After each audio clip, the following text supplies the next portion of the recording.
ICE cold, nice to be old. Testing 1, 2, 3. I think it sounds okay. I need a new shirt.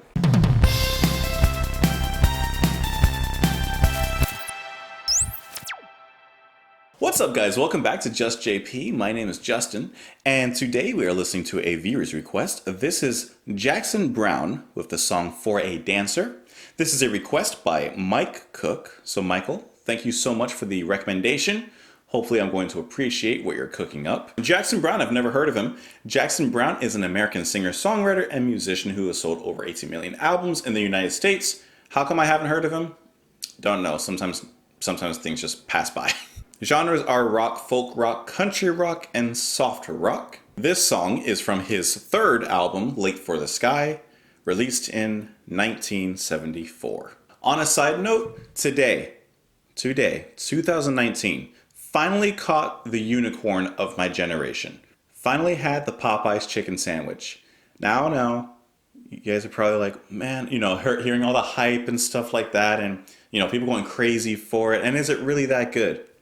Guys, it's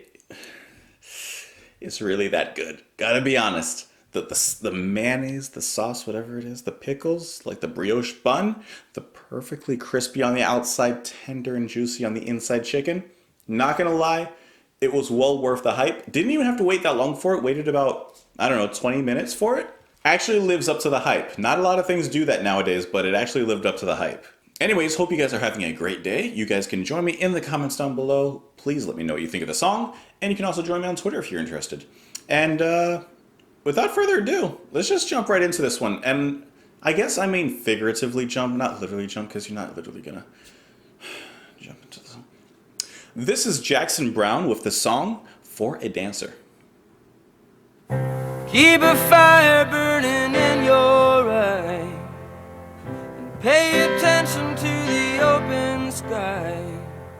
You never know what will be coming down.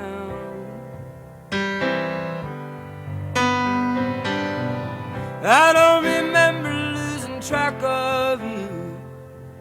You were always dancing in and out of view. I must have thought you'd always be around.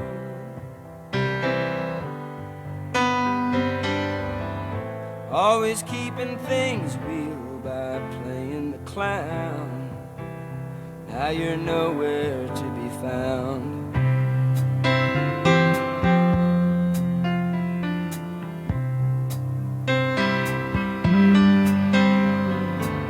I don't know what happens when people die.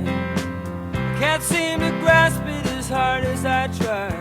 It's like a song I can hear playing right in my ear that I can't sing. I can't help listening, and I can't help feeling stupid standing round, crying as they ease you down. 'Cause I know that you'd rather we were dancing, dancing our sorrow away.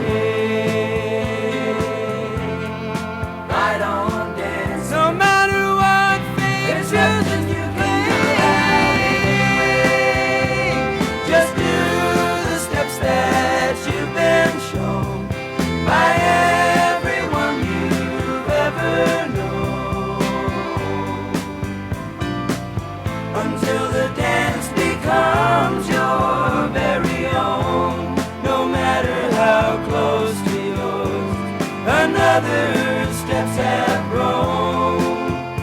In the end there is one dance you'll do alone.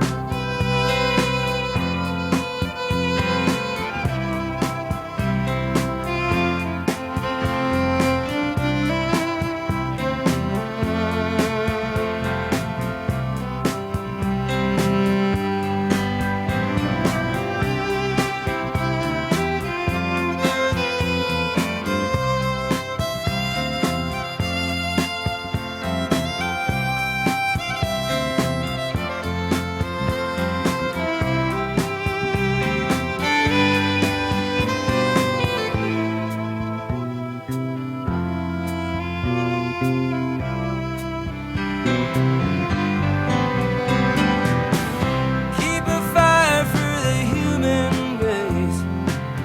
Let your prayers go drifting into space. You never know what will be coming down. Perhaps a better world is drawing near. Just as easily it could all disappear, along with whatever meaning you might have found.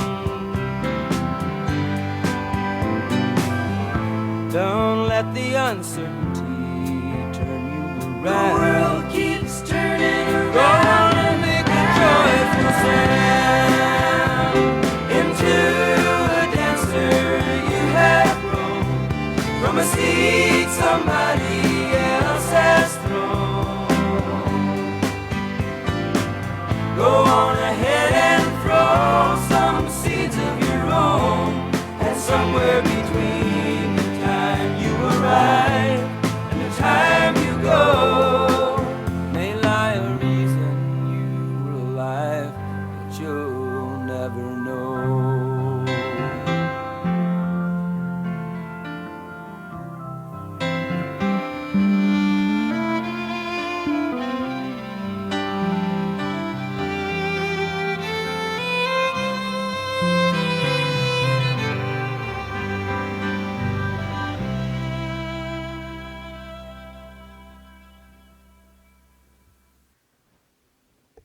That was nice. That was a very pleasant sounding song, especially for the subject matter, which we'll get into later.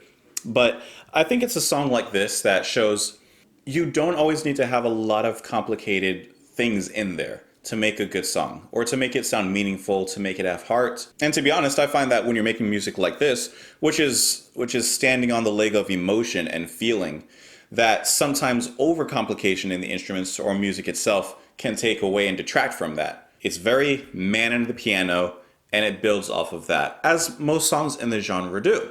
But he has a great voice, very even toned, very subtle, very emotional, but not overly emotional, not at all. The piano playing, same thing. It's a nice accompaniment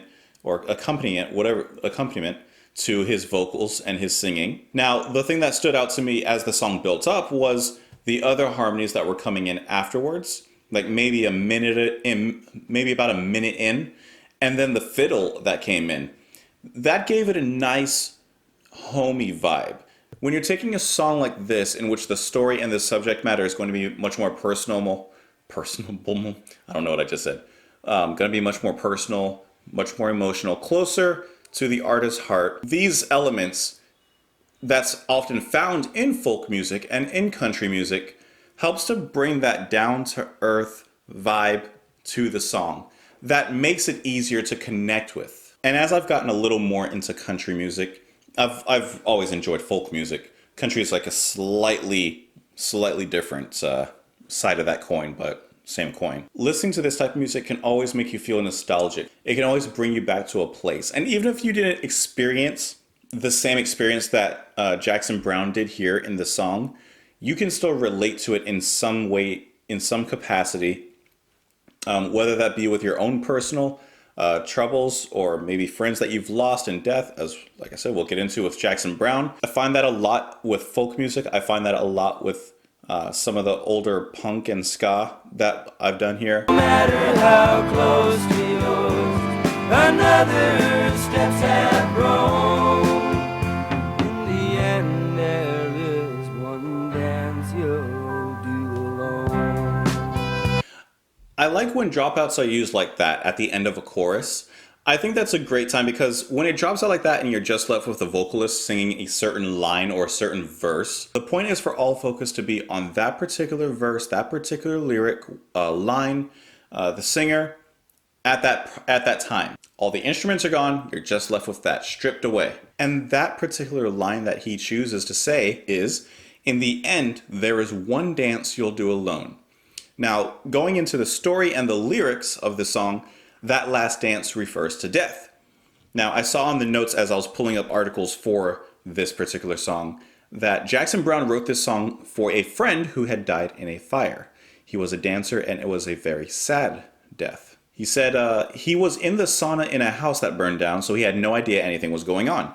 It was very sad. He was a really interesting guy. Besides being a great dancer, he was an ice skater. When I wrote him this song, it's a song I've sung many times, other times when people have died. But I was making a metaphor out of the dance, just the idea that your life is a dance. And I like his feelings on the song itself, because he says, that's one of the songs I've sung all through the years, and for me, it's like going to that place and dealing with the fact that life will end. He says, it's a sad song, but at the same time, it feels good to sort through that reality and touch base with it and then go on. And that is a very true statement, and I like that statement a lot, because when it comes to death, when it comes to facing mortality, whether that's our own or anyone else's, we all have that in the back of our head. Not usual is it for us to have that constantly on our mind, unless we're dealing with certain situations, of course. But overall, it's kind of a back of the mind thing. And sometimes we forget that, and we need to revisit that place. Not like in an obsessive way, not staying in that place to the point of depression and, becoming a nihilist or whatever. But touch base with it, understand it, and kind of make the most out of your time that you have, make the most out of your life in the present, basically. And I really do like his lyrics in this song as I'm reading through them. He says in the second verse, I don't know what happens when people die, can't seem to grasp it as hard as I try. It's like a song I can hear playing right in my ear, but I can't sing. I can't help listening, I can't help feeling stupid standing around crying as they ease you down. I like how he likens it to a song that's stuck in his ear, like he can't get rid of it, like an earworm for lack of a better word. But for whatever reason, he can't sing it, but he can't help listening to it. It's kind of like what he said before in that interview, how he touches base with it and he's aware that it's there, especially after losing a friend in such a tragic accident. And then you get some really personal lyrics too when he says things like, I can't help feeling stupid standing around. Like, he feels stupid that he can't quite maybe get it. He doesn't quite understand that big question of, what happens after we die, why do we die, et cetera, et cetera, et cetera. He doesn't quite know the answer, and he feels stupid. Maybe he feels stupid that he can't accept his friend's death. Maybe he feels stupid grieving over his friend. Maybe he feels stupid that all he can do is cry, and he can't bring his friend back. He can't do anything to help him. So that question could go in so many different ways, and I don't know Jackson Browne on a personal level, so I couldn't answer where exactly his mind is and where he's coming from. But regardless, in the lyrics especially, you can see his emotional level and the connection he has to this song, these words, and of course to his friend that he lost. Overall, I thought that this was a great song. It's not something that I would personally listen to be honest, but I definitely appreciate it for what it is. And my favorite aspect really is the writing itself and the personableness, the personal touch that it has. So Mike, thank you so much for the recommendation, and of course everyone else, you can continue your recommendations. Don't give up. Don't give up. I continually look through the comments. I pull up my phone so I can write some down as I go. Don't give up if I haven't gotten to your request yet. I'm trying as hard as I can, but I definitely appreciate you guys watching. It really means a lot to me. You can join me on Twitter. You can join me in the comments down below. Please let me know what you thought of the song.